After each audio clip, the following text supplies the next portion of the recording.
One of the more common uses of the F-test is to decide which assumption we should make about variances when we're comparing the means of two populations.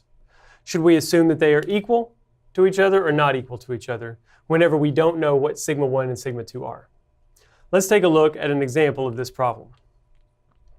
At Kruger Industrial Smoothing, the diameter of ball bearings produced on two different machines is being investigated. The two different machines are machine 1 and machine 2. Two random samples of size N1 of 27 and N2 of 32 are selected. The sample means of the two machines are 8.73 and 8.68 millimeters respectively. And the sample standard deviations are 0.35 and 0.4 millimeters respectively. Are the two machines different from each other with regard to the diameter of the ball bearings that they produce? Okay, so let's first talk about our samples.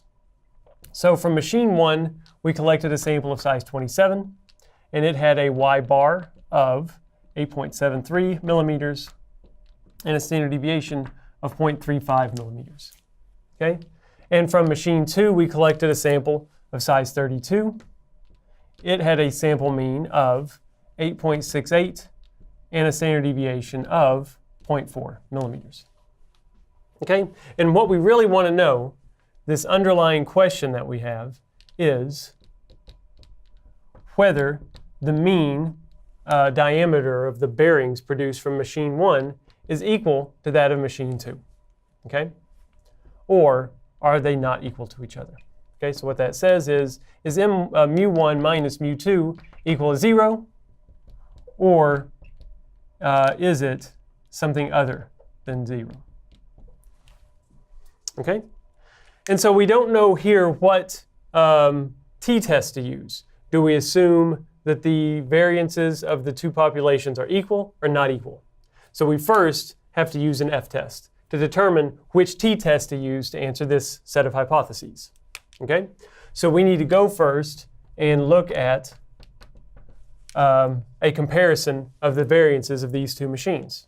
So is sigma 1 squared equal to that of sigma 2 squared, or are they not equal to each other? Okay, if we don't reject the null, then we're going to use the t-test for assuming that the variances are equal to each other. If we reject the null, then we're going to use the t-test assuming that they're not equal to each other. Okay, so here is our F statistic.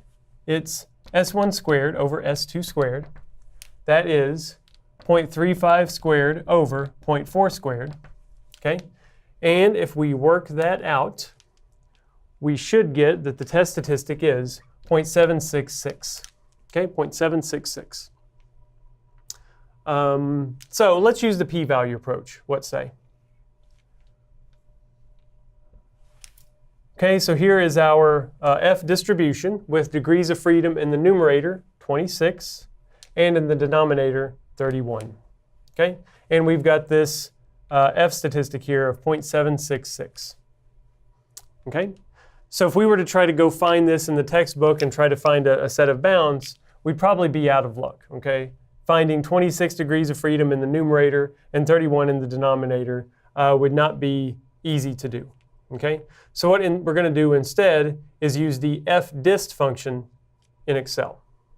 Okay, so the Fdist function in Excel, we're going to read in the value on the axis, 0.766. We've got degrees of freedom 26 in the numerator and 31 in the denominator.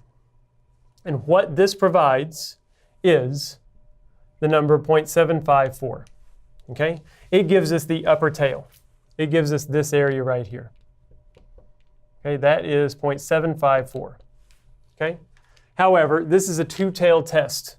Okay, so we need a p-value that we're going to need an area under the curve that we're going to have to multiply by 2 to find the p-value for a two-tailed test.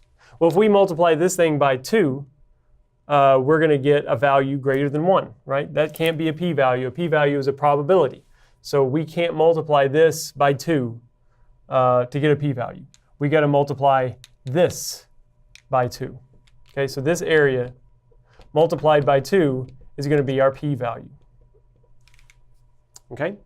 So we've got to take 1 minus 0.754 to get this area. Okay?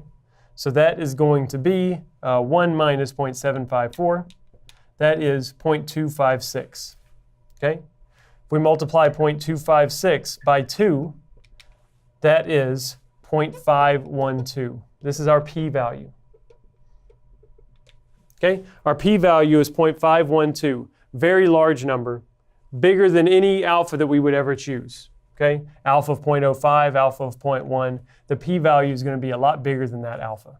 So we're going to not reject the null. Okay? P-value bigger than alpha, do not reject the null. Conclude that the two variances are equal to each other. The variance of the diameter made from machine 1 is equal to that of machine 2.